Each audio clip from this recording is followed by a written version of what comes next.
are these people? You brought this. Yeah. So this is kind of a continuation of what we talked about last week. I did mention that as part of my advocacy for teachers, as part of my teacher advocacy group in DC, we have a bill here where they want to offer, like, put a district child tax credit in the books. So right now, I am going to be starting the process of, collecting data for that, and so we could start, advocating for this. Hmm. And then I did ask you guys last week, and actually, out of that, there was some good conversations in the chat that I asked. Come on. That I asked, should I report on the child tax credit on 9N News this week? And again, 14 votes, but I think 13 of you basically said, yes, you should. So, there was a story that I did see in Common Dreams that is talking about the child tax credit on the federal level. Case in point, our Vice President Kamala Harris tweeted a few days ago, "No child should grow up in poverty. That's why President Joe Biden and I will continue fighting to restore the expanded child tax credit to give millions of families the tax relief and breathing room they deserve." It's election season, folks. Do not come. What?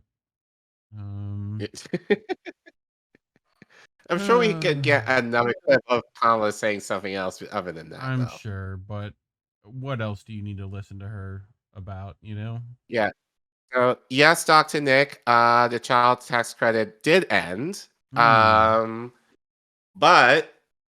there's possible talks about restoring it. Okay. Again, it's election season. So I get it. Okay. what? No, it's just that we gotta put it in for a while so that it helps like 5% of people, and then take it away, and then election comes up. So hey, remember that thing we took away?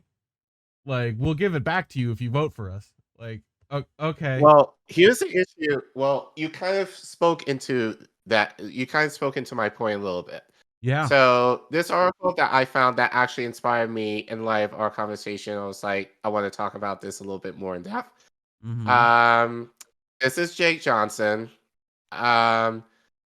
He's often hit or miss. Not to be confused with Jack This Johnson one's a miss. of Banana And Pancakes, just reading the title can tell you all why it's a miss. So he writes, U.S. child poverty rate more than doubled in 2022. But thanks to who? Manchin and GOP. Yeah, no, it's also Democrats, but yes. Right. Didn't we just have a ton of papers and stuff telling us that like they halved child poverty rate? Isn't that? Oh, we're gonna get all into that. Okay. So Cool. I know for a lot of you, we probably talked about this at some point, but we're gonna make this rehash again because I think I believe this will be a possible tactic for Democrats to try and woo people to vote for them come next year in terms of the child tax credit. But have an issue with Jake Johnson with the framing in terms of saying that Manchin is to blame and the GOP is to blame. Definitely not them, just them. So this is going to be one example of even independent media can not do such a good job. So I am going to rip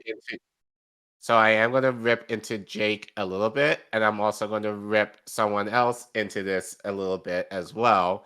You could probably figure out from the thumbnail who that is. I'll show you why later. No. But anyway, Jake writes, Joe Manchin's legacy includes artificially manufacturing child poverty for no reason other than his callous disregard for human beings, said the debt collective following the release of new census data. Oh, God. Anyway. Democratic Senator Joe Manchin and congressional Republicans faced fresh backlash on Tuesday after the U.S. Census Bureau released new data showing that the nation's child care poverty rate more than doubled last year compared to the previous year, thanks in large part to the expiration of the boosted child tax credit.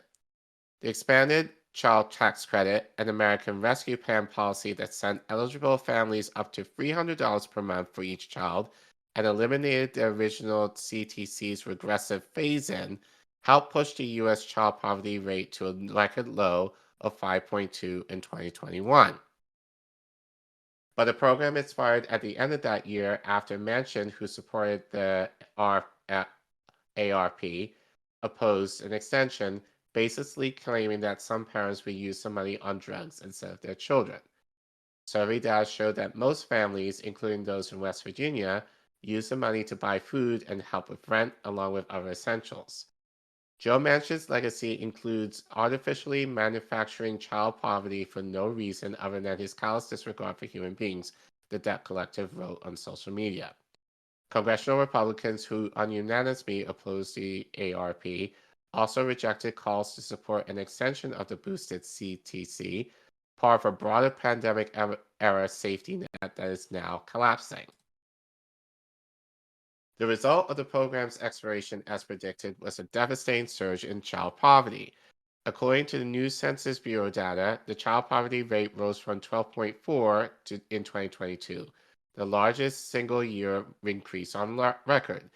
The overall U.S. poverty rate also increased, rising from 7.8 in 2021 to 12.4 last year. More than 37 million people in the U.S. lived in poverty in 2022, the Census Bureau said.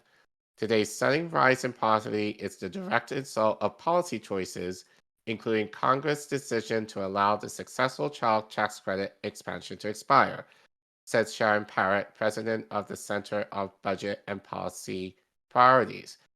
Policymakers should expand the child tax credit this year and reverse this troubling trend. If Congress had kept the expanded CTC in place last year, Parrott noted, 3 million additional kids would have been kept out of poverty, preventing more than half of the 5.2 million increase in the number of children in poverty last year.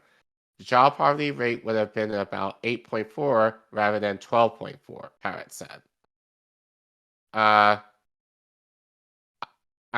have thoughts. I'll keep going though for now. Hi, puppy.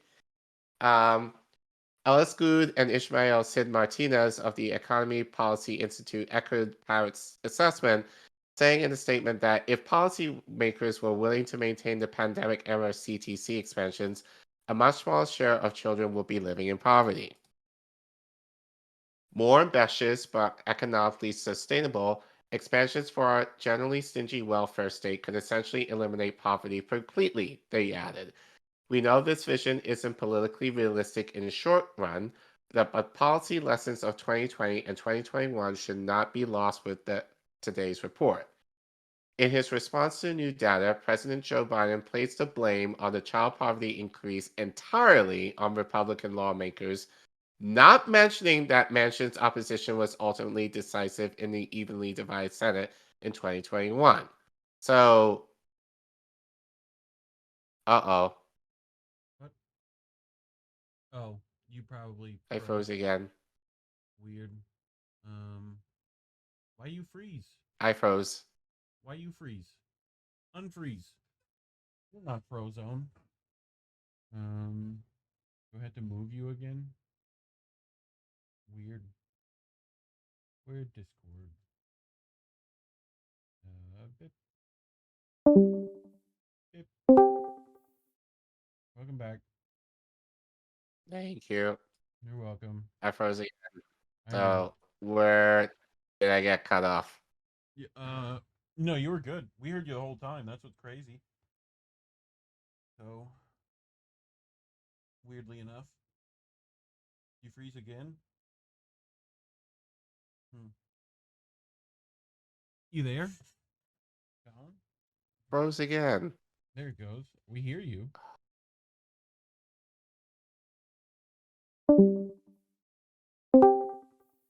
We can hear you the whole time. That's what's crazy. So you can hear me, but it just freezes on my end. I'm not sure why. I don't know. And then I can't hear you. For the hours we're in Discord normally, just when we're recording. How crazy is that? I don't know.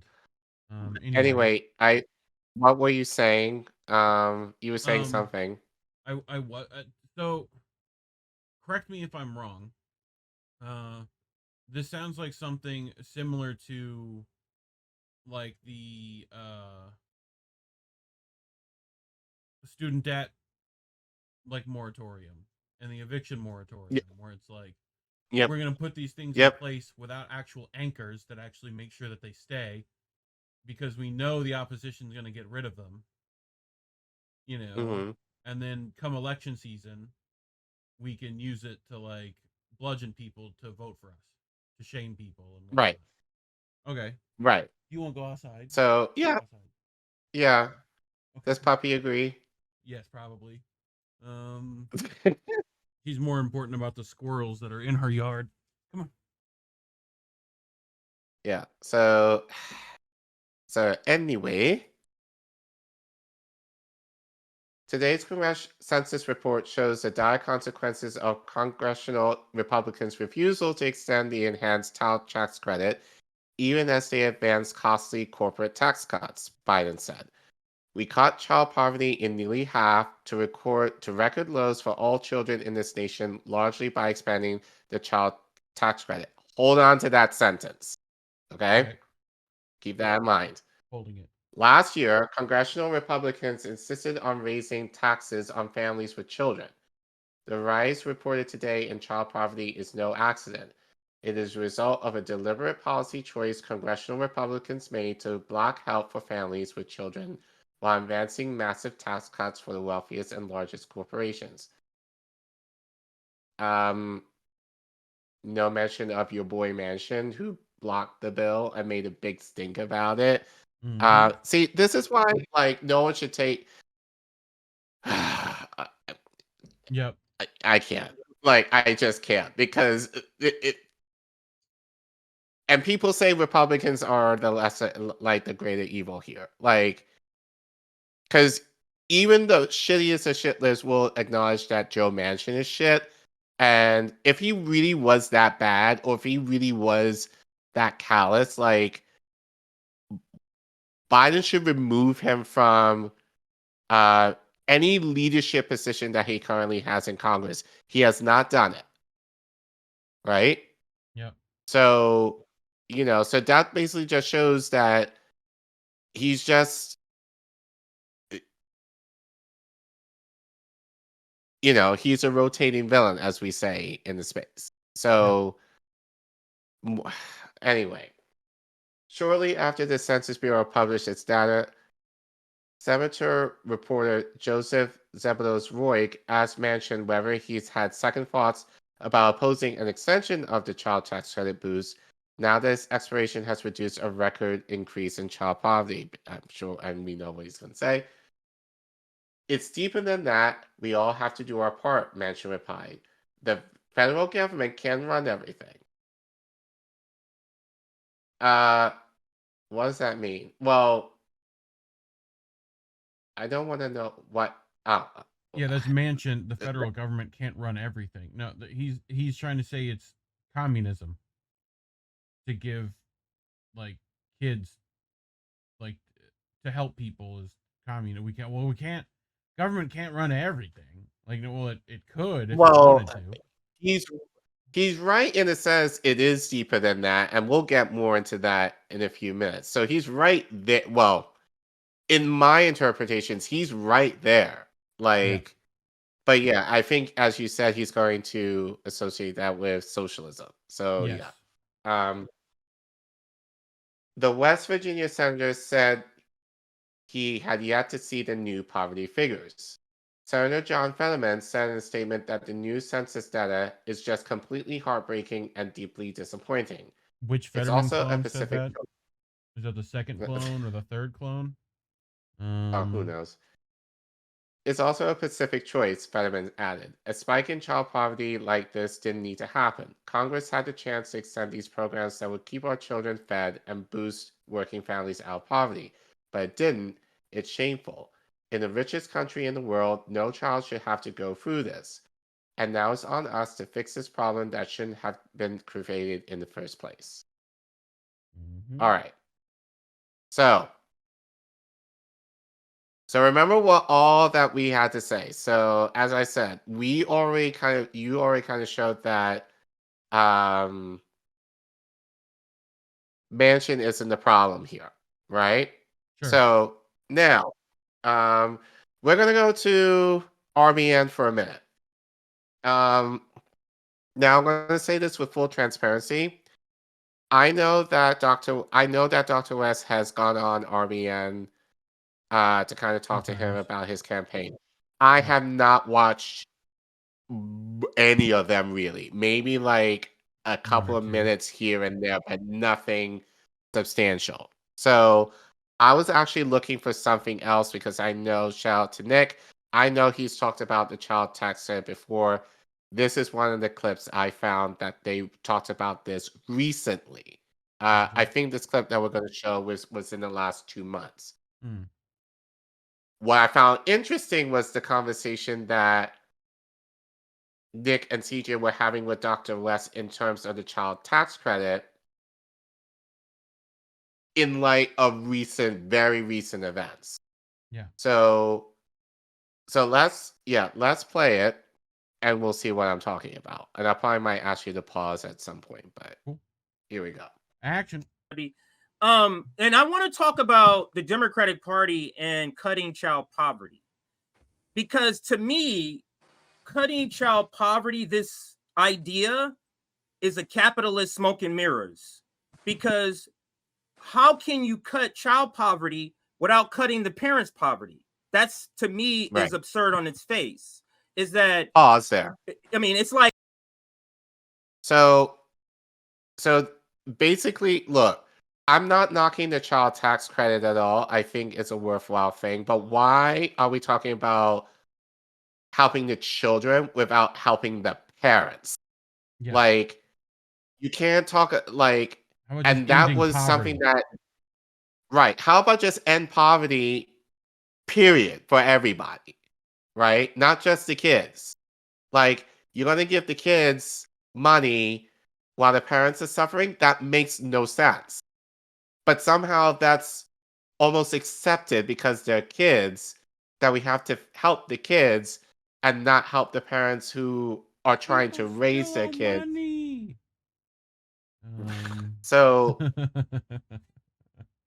yeah, and just even with like Fetterman and all of these goons are basically kind of implicating this idea. It's like, oh, we have to help the kids. What about the parents? Yeah. So let's keep going. What about the 10%? Like, and I give this, it's funny, I give this analogy all the time. It's like, so I show up to a parent who's in poverty, their house looks like poverty, and then when I go in the kids' room, it's like steaks and big screen TVs. Is that what's happening? It's not. It's like, that's right. So it's absurd to believe, in my opinion, that there is even a possibility of cutting child poverty when they live with parents who are in poverty. That just, to me, logically doesn't make sense. And let me play the video now, let you comment. I give Biden credit. He cut child poverty in half. It's a beautiful thing. Pandemic and the relief bill. Want. I give Biden credit. He cut Go back. Go back. Go back 5 seconds. Please go back 5 seconds. You caught what he said? Parent who's in poverty, their house looks like poverty, and then when I go in the kids' room, it's like steaks and big screen TVs. Is that what's happening? It's not. It's like, that's right. So it's absurd to believe, in my opinion, that there is even a possibility of cutting child poverty when they live with parents who are in poverty. That just, to me, logically doesn't make sense. And let me play the video now, let you comment. I give Biden credit. He cut child poverty in half. It's a beautiful. What did he say? What? Yes. Crab. Yes, he did. What? keep going. Beautiful thing. Pandemic and the relief bill. I Don't let give it play Biden again. credit. He cut child poverty in half. It's a beautiful thing. Said it again. And that, and I must say, Stop there. I give Biden credit. He cut child poverty in half. Look, I did not intend to play this at all. Just being totally transparent. I was looking for another clip that Nick did on a child tax credit that I couldn't find, and I stumbled upon this. But I think it's very telling. Again, this was an interview 2 months ago. That here Cornell West is, and again, it's especially like in light of what happened with me last week, and especially with the Peter Dow fiasco last week, and people were calling Dr. West out, and basically everyone was kind of like, shut the fuck up, you know, like we're going to support West. Here he is right here, basically essentially saying, I'm giving Biden credit. You don't have to do for it. You should no, even not in that stage, don't he have didn't to. do any of Shouldn't. that. Shouldn't. Right. Shouldn't. Yeah. Shouldn't. Shouldn't give him any credit. Because it didn't. Well, we'll get more into that. But you're trying to run against him and Trump. Why in the fuck would you want to give him credit for something like that? What voter is that going to get you? But like, I feel like essentially the PMCs who are just standing with both parties. And I said that, and I'll say it again. So really I agree. He's been in PMC classes for far too long. And guys, don't forget, like, Dr. West didn't grow up poor. Like, he grew up middle class. Yeah, obviously he had to deal with a lot given that he's Black, but he grew up with some privilege. And I think especially given that he went to Harvard and Princeton and is taught at Harvard and Princeton, you know, he's had some privilege. So the fact that he was able to say to Nick and CJ that he's basically complimenting Biden here for doing a crumb, essentially a crumb. Right. You know, and it kind of right, and it's kind of pissing me off because he's a theologian. Like, the idea that he acknowledged that Biden did something good when, as essentially a person whose works in faith in God, you should be demanding for more social justice. You should be demanding of eliminating poverty, not just for kids. Right? Am I wrong not to think that? Yeah. Like, why not push for more? So, yeah, I just found it very surprising. Again, this was a surprise to me. I just happened to find this clip, but then listening to it, I was just kind of like, what the hell? Like, and I'm frozen again. You're frozen Probably because I again. spoke against Collin. Yeah, we heard you though, so hopefully you hear us. If not, I might have to move you again. I'm frozen. Okay. This did this last week too, but not as bad. It didn't do this as bad last week. Yeah, I'm not sure what's I don't know with Discord, but yeah, anyway. I'll continue. But yeah, let's keep going. Hey, Dr. West, this was the most asked question from our last time you were on here when they heard you say that, and we weren't able. Time-wise, I wasn't able to get.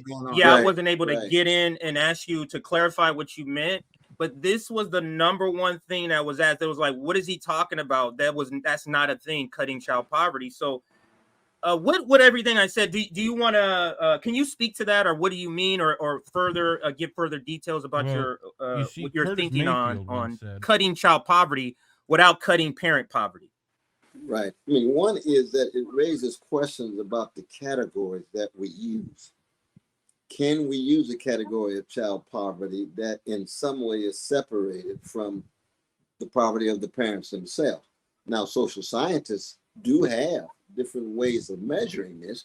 Oftentimes they're very arbitrary and unconvincing, but they do have ways of measuring it.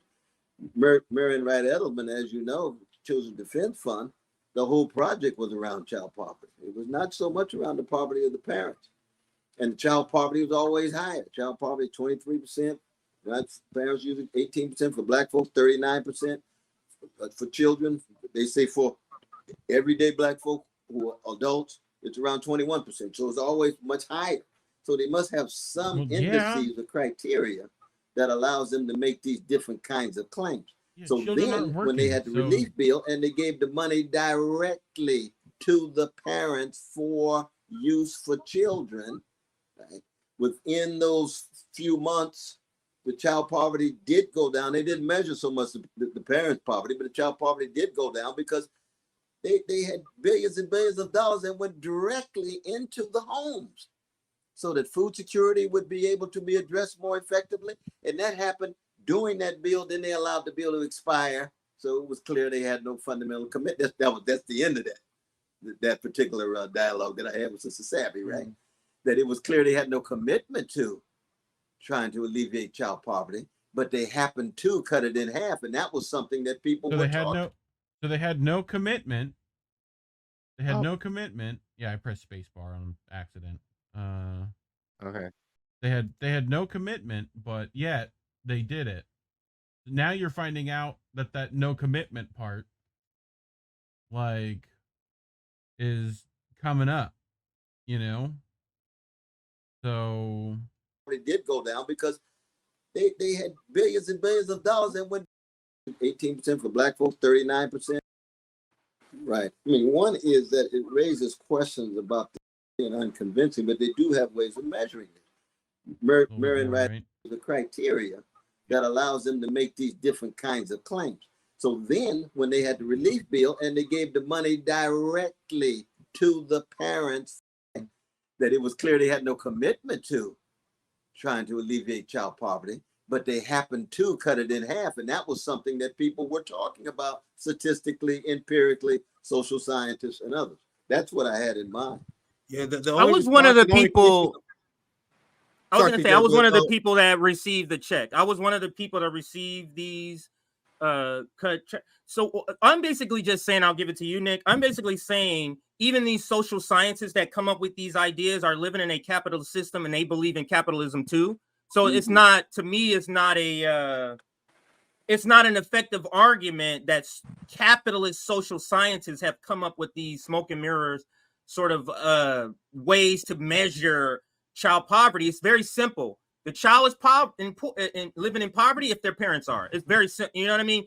This is what capitalists in the professional managerial class does. They find these ways to sort of make capitalism seem better, or we just need to fix the edges. Oh, it's just child poverty and we just need to do that. And I'll pass it to you, Nick. How can you cut child poverty temporarily? So they were just not broke for 3 months and then 6 months and then went back. That's so, yeah, that's how poverty works. That's it. But go ahead, Nick. Right yeah, there. no, I hear what you're saying. I hear. Like, we read in the article that parents got as much as $300 a month. Do you think that did anything? Fuck no. No. Have you seen what groceries cost right now? Like, especially now, and this was like the end of last year, so it really wasn't as well. It started to get worse from then, you know. But like, you know, and that's actually something that I will ask when I collect data. It's like, like, what do you imagine you're going to do with an X amount of money? If you like, what would ideally a decent child transplant, like, number wise, be, which number would be beneficial to you? But I can imagine $300 now a month ain't gonna go that far. Like clothes, food, childcare, like that is literally just cents in this point. So so even with the talking point of like how we cut poverty in half, like I still, again, there's a lot more to it, but it just doesn't seem, that doesn't compute. The math doesn't, it's not mathing, as the kids say. You know, like, I'm sure it would help some people, but maybe I would argue that they're not in the position where they really need that much help, that a little extra would have been nice. Right. But like, if you're a low income community, like family, I'm sure that really wasn't. I'm sure it helped a little bit, but not substantially where it really did much of a difference, honestly. Yeah. Anyway, keep going. The biggest criticism. I'll be very short. The biggest criticism of your statement. You said it on our show, but there was so much to unpack on what you said, and we didn't have a lot of time, so we didn't have a lot of time to address it. The big thing that perked my eyebrows up, I think a lot of the criticism comes from when you said, "I give Biden credit," and I would say we don't have to give him credit, especially if we are running as an opposition, because that study that said that he was going to cut child poverty, it was tied to the minimum wage increase that did not happen. That did not happen. So then, despite they lied about that. So the minimum wage increase supposed to happen. That was supposed to cut child poverty because that addressed the parent issue that CJ's talking about. So the Democratic line about this always was a lie. We need to understand. And then also, now, as someone who don't accept establishment talking points on face value, I am a Marxist. I'm a socialist. I'm talking about what actually is quality of life. What actually is poverty? Because I looked at the poverty tables. You know what they say. A lot of these institutions say if you're a single mother with 2 kids, and you're making $23,000 a year, you're technically out of poverty. It's a joke. Well, we know are these the institutions we listen to?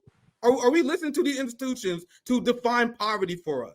So let's say you did get cash after the child tax credit. You're a single mom making $23,000 a year with 2 kids. Congrats, you had $26,000 a year now. How you really lifted her out of poverty? No, you did not under my standards. No. So I think that, and you do make a good point when you do mention how Biden was not serious about it. But the criticism is when you get them credit when you don't have to. You understand? Anyway, if you want to respond to that, you can. Yeah, no, I hear. Right. He hears it. So you heard all of that. Continues to do that.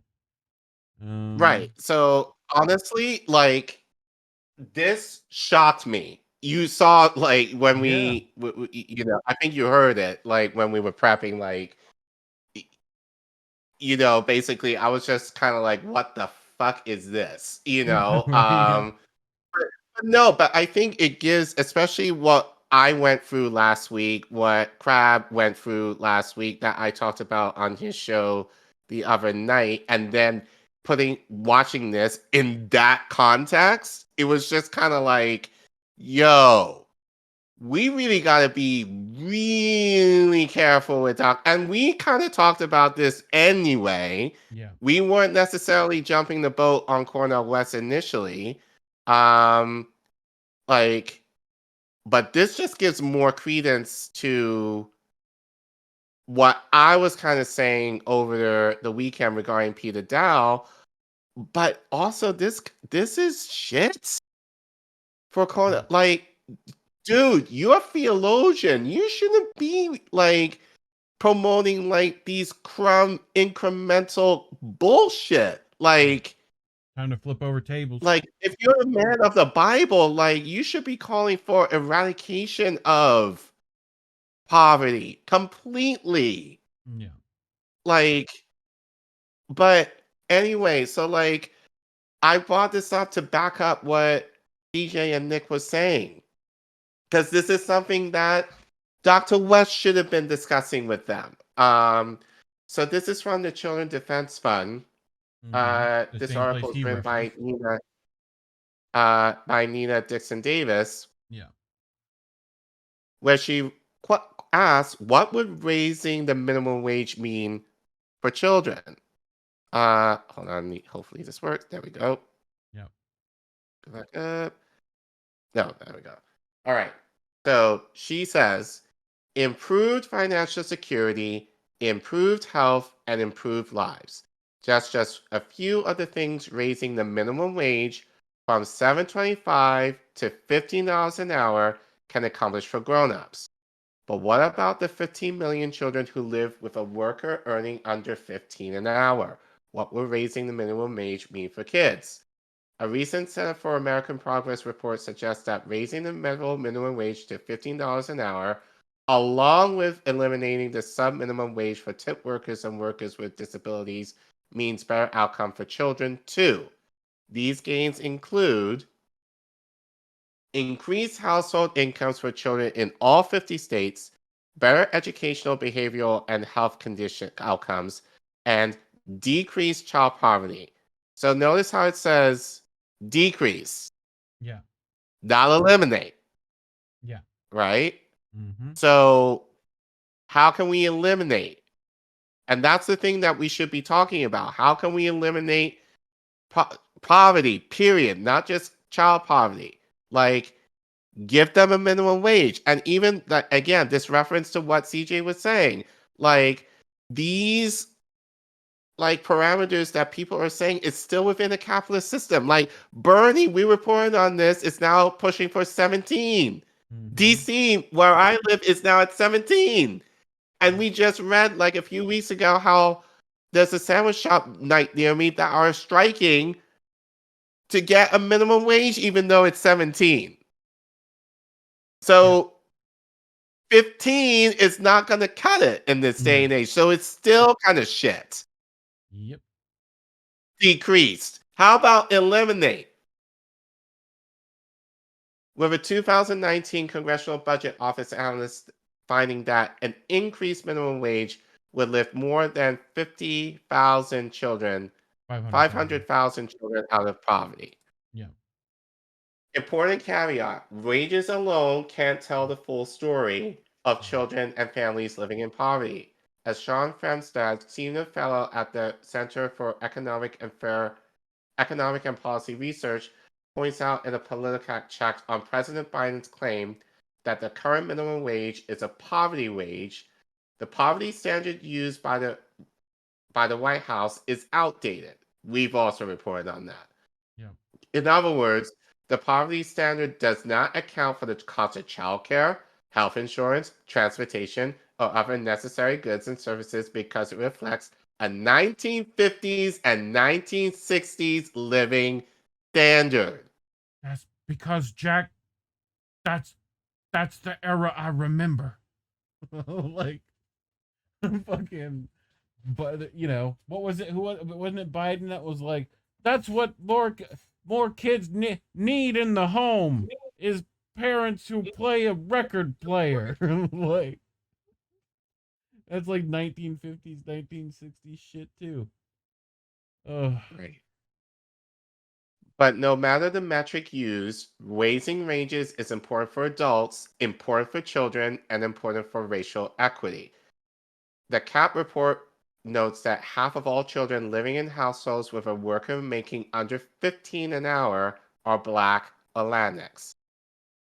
The Children's Defense Fund has long made a case that raising the minimum wage to $15 an hour should be among the simple improvements and investments policymakers make to end child poverty now. And when now includes equitable recovery and relief from the COVID-19 pandemic, it's clear that raising the minimum wage is urgent and necessary. Yeah, but don't tie it to this. Don't tie it to this. Right. We already learned this lesson. Right. Ugh. Unfortunately, a higher minimum wage did not make it in the American Recovery Act because the Senate parliamentarian ruled against its inclusion, even though there was broad support that the provisions were allowable. So this goes back to Jake's take that it was Manchin and the GOP's fault. Right. We know that the Senate parliamentarian basically ruled it out, and who is in charge of the parliamentarian, especially 2 years ago when they had majorities in the House and Senate. Yep. Joe Biden. Joe. Well, so parliamentarian was like whoever the head of, wasn't it like, I want to say it was Manchin there too, wasn't it? What? I think it was Manchin there too, wasn't it? Like, yeah. Okay. In the Senate? Yeah. Someone will tell us. Tell us in the comments below. Yeah. You know? Yeah. However, The critical fight for a 15 minimum wage must continue.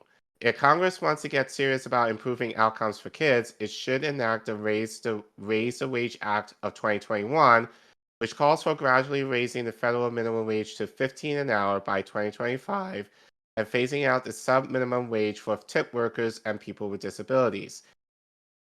CDF is proud to join hundreds of organizations calling for Congress to pass the Raise the Wage Act, whatever. So, 15 an hour doesn't meet the cost of living for the cheapest state in the union. No. Like it doesn't. No. It just doesn't. No. Friend of No. show. And hold on one second. So I'm going back to West for a second. So Jake, if you want to use our clip to add in some of this extra stuff that we're reporting on, you could, if you want to. But more importantly, Dr. West, seriously, dude, I love you. But you should, first of all, you should have been called, like everything that you've been saying, you should have mentioned. Nick and C-Day shouldn't have to educate you in order for you to know that and understand that. Number one. And then number two, you're trying to make yourself stand out against the duopoly here. How in the hell are you going to run for president in the Green Party and give praise to Biden for an issue that really he didn't, and does not, and just is a crumb that just deals with part of the problem. So, so anyway, what? Hey, listen. You never played Zelda, obviously. No. Because you would definitely recognize that because it's blared in your ears from a Game Boy Advance about 1,000 times. But yeah, even with that, as we were saying, like we shouldn't be talking about 15 or even 17 minimum wage now. Like we should be talking now more closer to 25 or more at this 30 at least. Right. At least by now, honestly. Yeah. So, because that's about the average in pretty much every state now is around 25. Yeah. So, yeah, all I'm saying is, have a critical eye and ear for what Dr. West says now, because again, he said this 2 months ago, and if he was on RBN and he was saying all of this, and he's still kind of going back and kind of tinkering these shitty like talking points that you hear in mainstream media, then how is he going to stand himself out compared to the other two? Right. And I mean, I'm talking about Biden and Trump. So, but anyway, to end this, Nico, shout out to him, via hotspot, knocks it out of the park. And since I'm blocked, and since I can't hear right now, I'm frozen again. Reef, why don't you just play it? Okay. And you will end this segment. Child poverty rates have more than doubled in 1 year, new census data show. So I guess whenever Bernie Sanders said they cut child poverty in half, technically he was right, because they are literally half the size they used to be because they can't afford to eat. So experts are saying that there are two factors primarily causing this. One, for the average family, the median income has dropped across the board. Two, despite knowing the state of the economy, Congress and President Biden allowed all of the pandemic policies that were benefiting families to expire. And as a result of this bad policy, or Bidenomics, illegal child labor is now on the rise. And there are even some states considering allowing kids as young as 14 to work longer hours, and even allowing kids as young as 14 to work in riskier jobs, such as serving alcohol or manual labor in construction. In other words, while Biden and Kamala are campaigning around the country saying that Bidenomics is the reason that the economy is the best it's ever been, the reality is The economy is so bad that we are literally returning to pre-World War II child labor policies just to get by. So now, because politicians kept kicking the can down the road with bad pandemic policies while they gave bailout after bailout to corporate interests, the most vulnerable of our working class, the children, are suffering the consequences. But just because I want to make sure that parents exhaust all their options in trying to help their kids, I wanted to offer you guys a piece of advice. Have you tried enrolling your kids in a class to learn Ukrainian? Because if you do, maybe then finally Biden and Congress will send you a few dollars. I'm almost positive. Fatality. Thanks, Nico. Yep. So yeah. So had to rip into Jake a little bit, Dr. West a lot more, but as I said, you know, and I don't hate saying this, but it brings me no pleasure to say this.